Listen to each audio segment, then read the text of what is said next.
नमस्ते बच्चों। कल हमने जो वर्कशीट की थी वो वर्कशीट थी त्रिभुज। त्रिभुज में हमने पहले ये जाना त्रिभुज क्या है, मध्यिका क्या है, शीर्षलंब क्या है।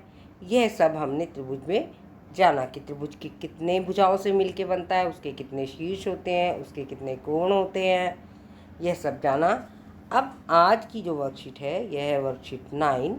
इसमें विद्यार्थी यहाँ अपना नाम लिखेंगे और कक्षा अध्यापक का नाम भी लिखेंगे। और वर्कशीट है हमारी त्रिभुज और इसके गुण। पिछली वर्कशीट में हमें पता लग गया कि त्रिभुज क्या होता है। अब हम ये देखेंगे कि त्रिभुज के गुण क्या होते हैं। ठीक है बेटा, तो उस त्रिभुज का नाम बताइए जिसकी तीनों भुजाएं बराबर होती हैं। तो देखिए हम एक त्रिभुज बना रहे हैं, ये 1 2 3। इस त्रिभुज का नाम है ए बी सी। इसमें जो भुजा ए बी है वो बराबर है बी सी के, और वो बी सी भुजा बराबर है ए सी के। तो तीनों भुजाएं बराबर हैं। ऐसा त्रिभुज जिसकी तीनों भुजाएं बराबर हों उसे हम कहते हैं समबाहु। एक मिनट, समबाहु त्रिभुज। कैसा त्रिभुज? समबाहु। सम का मतलब जिसकी सारी, बाहु मीन्स भुजाएं, ये सारी भुजाएं हैं, ये सारी भुजाएं जिसकी बराबर हों। सम मतलब बराबर, बाहु मतलब भुजाएं, जिसकी सारी भुजाएं बराबर हों उसे कहते हैं समबाहु त्रिभुज। क्या आप किसी ऐसे त्रिभुज के बारे में जानते हैं जिसकी दो भुजाएं बराबर होती है? यदि हाँ तो ऐसे त्रिभुज का नाम बताइए। तो हम ऐसा त्रिभुज ड्रॉ करते हैं जिसकी दो भुजाएं बराबर होती हैं। चलिए हमने लिया, हम लेते हैं रंग ब्लू कलर। अब देखिए ऐसे ये हमने 1 2 3 हमने ऐसा त्रिभुज, एक बार हम ऐसा करके देखते हैं कि देखिए ये त्रिभुज, ये त्रिभुज और ये भुजा, ये भुजा, इसकी क्या है, ये भुजा और ये भुजा, ये दो भुजाएं बराबर है। नाम हमने इसका भी ए बी सी रखा, पर इसमें भुजा ए बी बराबर है ए सी के। ये वाली भुजा इस भुजा के बराबर है, पर ये दोनों भुजाएं इसके बराबर नहीं है। इसलिए इसकी कितनी भुजाएं बराबर हैं? दो भुजाएं। तो समान कितनी भुजाएं? दो भुजाएं। तो इसको कहते हैं समद्वि। द्वि का मतलब दो। बाहु, बाहु मतलब भुजाएं, जिसकी दो भुजाएं बराबर हो उसको कहते हैं समद्विबाहु त्रिभुज। कैसा? समद्विबाहु त्रिभुज। और जिसकी सभी भुजाएं बराबर थी उसको हमने कहा था समबाहु त्रिभुज। इसके बाद इन्होंने कहा है कि जी हाँ, समद्विबाहु त्रिभुज की दो भुजाएं आपस में बराबर होती हैं। अब समद्विबाहु त्रिभुज के कोणों में क्या संबंध होता है, आइए एक क्रियाकलाप से जानें। अभी तक आपने ये जाना कि समबाहु त्रिभुज क्या होता है और समद्विबाहु त्रिभुज क्या होता है। अब एक क्रियाकलाप करना है, एक्टिविटी करनी है। एक कागज़ द्वारा एक्स वाई जेड को इस प्रकार काटे कि x y x y x z के बराबर हो। उन्होंने कहा कि ये एक्स वाई जो है वो एक्स जेड के बराबर हो, ऐसे काटना है एक कागज़ को। फिर उन्होंने कहा कि अर्थात आपको दो बराबर भुजाओं वाला त्रिभुज काटना है जिसकी ये दोनों भुजाएं बराबर हों। अब त्रिभुज को इस प्रकार मोड़िए कि y और z पर, शीर्ष y z पर आ जाए। आप पाएंगे कि y तथा z दोनों एक दूसरे को पूरा ढक लेते हैं। अतः इन दोनों कोणों को आधार कोण कहते हैं और ये एक दूसरे के बराबर होते हैं। और एक्स वाई तथा एक्स जेड की को त्रिभुज एक्स वाई जेड की समभुजाएं कहते हैं। देखिए ये क्या कह रहे हैं, ये कह रहे हैं कि आपको एक ऐसा त्रिभुज बनाना है जिसकी दो भुजाएं बराबर हो। जैसे इन्होंने कहा इसको इसके बराबर कर दिया, फिर बीच में से इसको आपको काटना है। यहाँ जैसे दिखा रखा है, काट के फिर इसको मोड़ना है, इसको ऊपर ले जाना है, इसके ये ले जाके यहाँ पे मोड़ना है आपको। तो आप देखेंगे ये वाला और ये वाला कोण बराबर है। पूरी तरह से ढक लेंगे इसको, सर्वांग समता हमने थोड़ी सी बताया, तो पूरी तरह से इसको ढक लेंगे। तो ये जब ये ढक लेंगे ये, तो इसका मतलब ये दोनों कोण बराबर हो जाएंगे। तो ये जो दोनों कोण हैं, ये कोण y और कोण z, ये दोनों बराबर हैं। तो हम ऐसे लिख सकते हैं कोण y बराबर है कोण z, और इसको कहते हैं समद्विबाहु त्रिभुज के आधार कोण। इन दोनों को कहते हैं, जिस एंगल y और एंगल z जो है इसके आधार कोण है। और आधार कोण कब बराबर होते हैं? जब एक त्रिभुज की दो भुजाएं बराबर हो। तो यहाँ हमारे दो भुजाएं बराबर हैं। भुजाएं कौन कौन सी बराबर हैं? हम लिख रहे हैं एक्स वाई, भुजा एक्स वाई बराबर है भुजा एक्स जेड के, और कोण वाई बराबर है कोण जेड के। तो ये जो कोण वाई और कोण जेड है ये हमारे कहलाती हैं आधार कोण। क्या कहलाती हैं? आधार कोण। और ये जो है हमारी ये दोनों भुजाएं ये कहलाती हैं बराबर भुजाएं। ये क्या कहलाती हैं? बराबर भुजाएं। तो जब समद्विबाहु त्रिभुज होता है तो इसका मतलब दो भुजाएं उसकी बराबर होती हैं, तो उसके हमेशा आधार कोण भी बराबर होंगे। समझ आया बच्चों? इसके बाद हम देखते हैं अगला क्या प्रश्न है। अतः हम कह सकते हैं कि किसी त्रिभुज में बराबर भुजाओं के सामने वाले कोण सम्मुख कोण आपस में बराबर होते हैं। इन्होंने कहा कि अगर ये भुजा और ये भुजा बराबर है तो इसके सामने वाला कोण और इसके सामने वाला कोण भी बराबर होंगे। हमारा जो भुजा एक्स जेड है, ये जो भुजा हमारी एक्स जेड है, इसका सम्मुख कोण कहलाएगा ये कोण और वाई कोण। और ये जो भुजा हमारी है एक्स वाई, इसका सम्मुख कोण कहलाएगा जेड कोण। जितनी लंबी ये भुजा होगी उतना बड़ा ये कोण होगा, जितनी लंबी ये भुजा होगी उतना बड़ा ये कोण होगा। जब ये दोनों भुजाएं ही बराबर है तो ये दोनों कोण भी बराबर होंगे। ये हमें अभी समझाया गया है इसमें।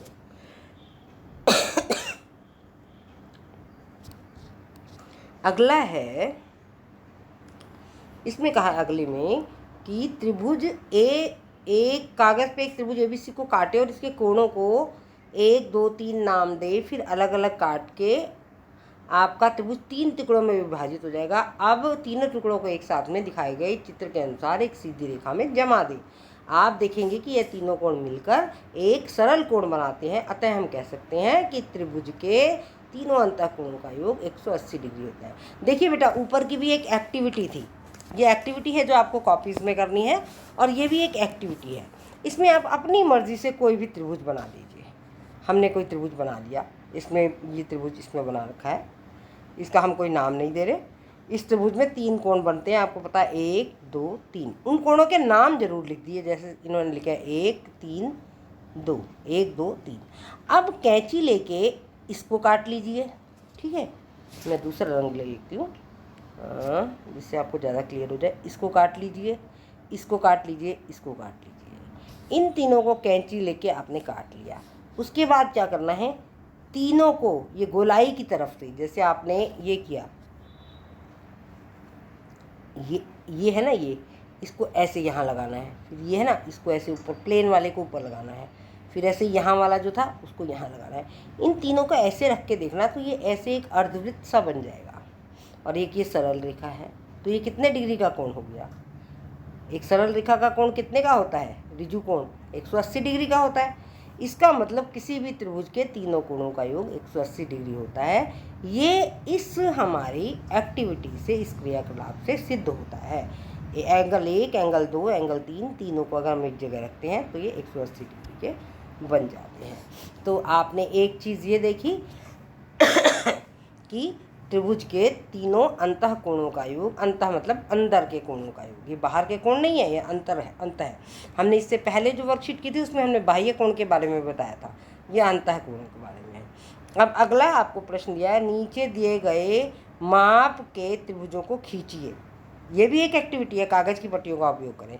आप कागज़ की पट्टी काटेंगे, एक 3 सेंटीमीटर, एक 2 सेंटीमीटर, एक 5 सेंटीमीटर, और इनसे त्रिभुज बनाने का प्रयास करेंगे। ऐसे ही एक 3 सेंटीमीटर, एक 6 सेंटीमीटर, एक 7 सेंटीमीटर, और तीसरी बार एक 6 सेंटीमीटर, एक 3 सेंटीमीटर, एक 2 सेंटीमीटर। अब इसमें क्या बताया गया, आप पाएंगे आप केवल उन्हीं त्रिभुजों की रचना कर सकें जिसमें दो भुजाओं की माप का योग तीसरी भुजा की माप से अधिक था। अब देखिए यहाँ आपको माप दे रखी है 2 सेंटीमीटर, 3 सेंटीमीटर।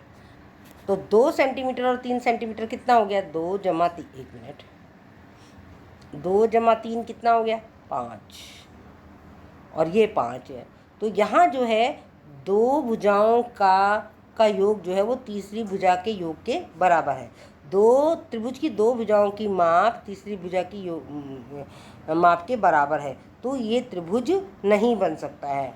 यह आवश्यक ही नहीं, अनिवार्य है कि एक त्रिभुज की दो भुजाओं की माप जो है वो तीसरी भुजा से अधिक हो। दो भुजाओं की का योग जो है, दो भुजाओं की माप का योग। अब ऐसे ही देखिए, अब हम आते हैं दूसरे पे। यहाँ देखिए पहले में ही ये तो हो गया कि ये नहीं बन सकता है। दूसरे में हम देखते हैं, दूसरे में देख रहे हैं 3 और 6, 3 जमा 6 कितना हो गया, 9, और तीसरी भुजा है इसकी 7। तो इसका मतलब ये पहली कंडीशन तो हो गई। अब इन दोनों को हम करते हैं 6 और 7 को। 6 जमा 7 कितना हो गया, 13। तो जो 13 है वो इस 3 से अधिक है। फिर अब हम करते हैं 7 जमा 3, 7 जमा 3, ये 7 और ये 3, तो ये हो गया 10। अब ये 6 से अधिक है, तो इसका मतलब ये जो त्रिभुज है ये आपका बनाया जा सकता है। अगला हम देखते हैं, अगले में देखिए 6 जमा 3 करते हैं हम, तो 6 जमा 3 कितना हो गया, 6 जमा 3 बराबर है 9, और ये जो 9 है ये 2 से अधिक है। अब इसको छोड़ के अब फिर दूसरा देखते हैं। अब हम इन दोनों को लेते हैं 3 और 2 को, तो 3 और 2 कितने हो गए, 5। 5 भी 6 से क्या है, छोटा है। 5 जो है छोटा है 6 से, तो इसका मतलब ये त्रिभुज भी नहीं बन सकता। त्रिभुज तभी बन सकता है जब त्रिभुज की दो भुजाओं की माप तीसरी भुजा से अधिक हो। अगर अधिक नहीं है तो वो नहीं बन सकता है। तो ये भी त्रिभुज का एक गुण है। अभी तक हमने कई गुण बता दिया आपको। इसके बाद ये है कि इन त्रिभुजों में कौन x का माप ज्ञात कीजिए। इन त्रिभुजों में कोण है, ये कोण नहीं है, कोण लिखना चाहिए, इनको ऐसे लिखना चाहिए, कोण x का मान ज्ञात करना है। आपको पता है कोण योग गुण आपने पढ़ लिया कि त्रिभुज के अंतः कोणों का योग 180 डिग्री होता है। अगर ये 50 है, ये 60 है, तो टोटल कितना हो गया 50। ये क्या होना चाहिए, तीनों का 180 डिग्री होना चाहिए। तो हम क्या करेंगे, x, एक मिनट, x जमा 50 जमा 60, तीनों कितने डिग्री के होने चाहिए, 180 डिग्री के। x जमा 50 और 60 कितना हो गया, 110, बराबर है 180 डिग्री। तो x बराबर आ गया 180 में से 110 को इधर ले जाएंगे, माइनस कर देंगे, तो x हमारा आ जाएगा 70 डिग्री। कितना आ गया ये हमारा, 70 डिग्री। ठीक है, अब इसको ऐड करके देखिए, 70 और 60 130 और 50 180। ठीक है, अब अगले वाले पे देखते हैं हम। अगला जो है इसमें देखिए, ये हमारा दे रखा है 90 डिग्री, ये दे रखा है 30 डिग्री। एक 90 प्लस 30 कितना हो गया, 120, और तीनों का कितना होता है 180 डिग्री। तो 120 को माइनस कर देंगे 180 में से, तो कितना बचेगा 60 डिग्री। वैसे भी ये 90 है, तो इन दोनों का योग 90 होगा, तो ये हो गया 60 डिग्री। समझ आया। और इसको करने का तरीका वैसे ही है जैसे मैंने आपको पहले बताया।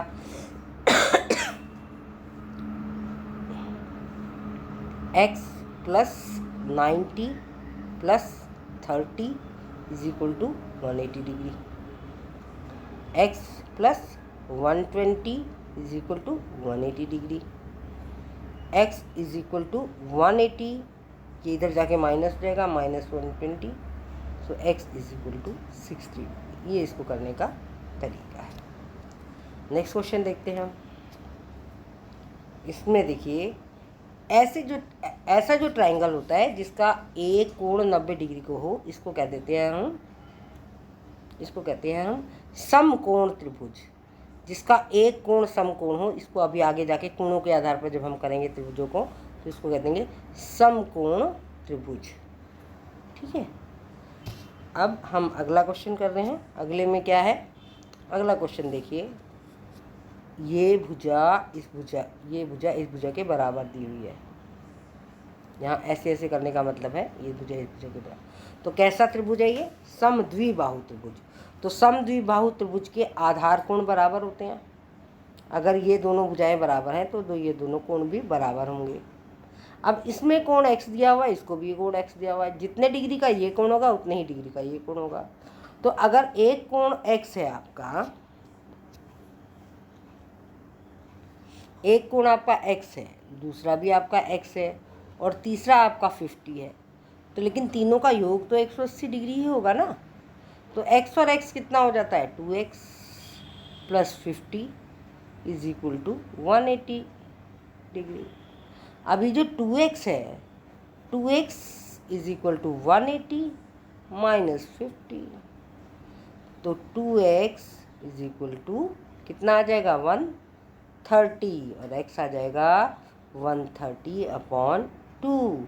इसका मतलब हो गया 2 × 6 = 12, 2 × 5 = 10, 65 डिग्री का एक एंगल हो गया, 65 डिग्री का। ऐसे भी आप कर सकते हो, ये 50 डिग्री का है तो 180 में से, क्योंकि अभी आपको इक्वेशंस अगर नहीं सिखाई हुई हैं, 180 में से 50 को माइनस करेंगे तो कितना बचा, 130। इसका मतलब ये दोनों 130 डिग्री के हैं टोटल करके। तो 2 से अगर 130 को हम डिवाइड कर देंगे तो एक आ जाएगा 65 डिग्री का। तो एक 65 का आएगा तो दूसरा भी 65 डिग्री का ही आएगा।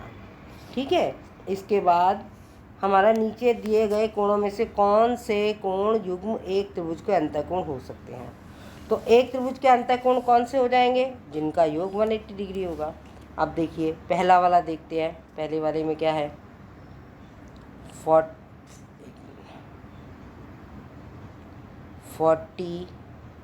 + 70 + 80, इनको जोड़ो जरा, 0, 8 7 15 और 4 9, 190 डिग्री। तो ये नहीं हो सकता है क्योंकि इसका जोड़ आ रहा है 190।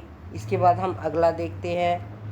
अगले में है 20 95 65। देखिए 5 और 5 10 की 0 हासिल 1, 3 और 9 हो गए 12, 12 और 6 18। तो ये 180 डिग्री आ गया। इसका मतलब ये बन सकता है ना। इसके बाद अगला आ गया 45 जमा 55। 1 मिनट, 45 ठीक से नहीं लिखा गया। 45 जमा 55 जमा 80, तीनों का जरा जोड़ते हैं। 10 की 0 हासिल 1, 5 और 5 10 और 8 80। 180 डिग्री आ गया इसके भी तीनों कोणों का योग। तो ये भी बन सकता है त्रिभुज।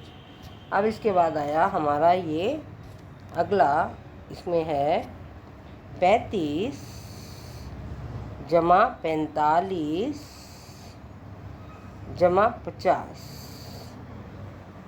10 की 0 हासिल 1 हो गया। 4 और 4 8, 8 और 5 13, 130 डिग्री। तो ये हमारा एंगल नहीं बन सकता है। तो बच्चों आज हमने आपके साथ डिस्कस किया कि सबसे पहले रिवाइज हम दोबारा कर लें तो, कि हमारा समबाहु त्रिभुज क्या होता है। हमारा समबाहु त्रिभुज क्या होता है, ऐसा त्रिभुज जिसकी तीनों भुजाएं बराबर हो उसको समबाहु त्रिभुज कहते हैं। फिर समद्विबाहु त्रिभुज क्या होता है, ऐसा त्रिभुज जिसकी 2 भुजाएं बराबर हो उसको समद्विबाहु त्रिभुज कहते हैं। फिर हमने एक कागज़ के द्वारा ये जानने की कोशिश की कि समद्विबाहु त्रिभुज के जो आधार कोण हैं वो बराबर होते हैं। फिर उसके बाद हमने क्या जानने की कोशिश की कि एक जो त्रिभुज है उसके एक एक्टिविटी के द्वारा, एक एक्टिविटी हमने की कि त्रिभुज के तीनों कोणों का जो योग है वो 180 डिग्री होता है। उसके लिए हमने एक त्रिभुज बना के उसके त्रिभुज बना के हमने उसके कोणों को काट कर चिपकाया तो हमें पता लगा। एक चीज़ और हमने सीखी कि त्रिभुज हमारा तभी बनाया जा सकता है जब त्रिभुज की दो भुजाओं का योग तीसरी भुजा से अधिक हो। यदि एक त्रिभुज की दो भुजाओं का योग उसके तीसरी भुजा के बराबर भी है तो भी त्रिभुज की रचना संभव नहीं है। फिर हमने ये देखा कि इसमें अगर कोण दिए हुए हैं तो हम उसमें से x की वैल्यू कैसे निकालते हैं। दोनों को जोड़ के 180 में से माइनस कर दो, इसका आ गया। फिर इन दोनों को जोड़ के यहाँ अगर ऐसे ये निशान लगा हुआ है, ये वाला जो देखिए ज़रा, इसका मतलब होता है ये समकोण त्रिभुज, ये समकोण है, ये हमेशा इसकी डिग्री 90 डिग्री होगी इसकी। तो 90 30 120 हो गया, तो इसकी निकाल सकते हैं। ठीक है, ऐसे ही हमारा क्या आया कि फिर हमने इसकी समद्विबाहु त्रिभुज का हमें दिया हुआ था, और फिर हमने यहाँ देखा कि जिसके टोटल 180 डिग्री है वो त्रिभुज बन पाएगा, और जिसका त्रिभुज 180 डिग्री जिसका नहीं है वह त्रिभुज की रचना हम नहीं कर पाएंगे। और एक त्रिभुज के अंतःकोण कौन कौन से हो सकते हैं वो अभी हमने आपको ऐड करके बताया। जिसको टोटल करने पर 180 आएगा वो त्रिभुज के अंतःकोण हो सकते हैं, और जिसको टोटल करने पर 180 नहीं आएगा वो त्रिभुज के अंतःकोण नहीं हो सकते हैं। आशा करती हूँ कि आप लोग सभी वीडियो बड़े ये ध्यान से वीडियो देखी होगी आपने, और अपने सवाल आप पूरा अच्छे से करके भेजेंगे। धन्यवाद, अपना ध्यान रखें और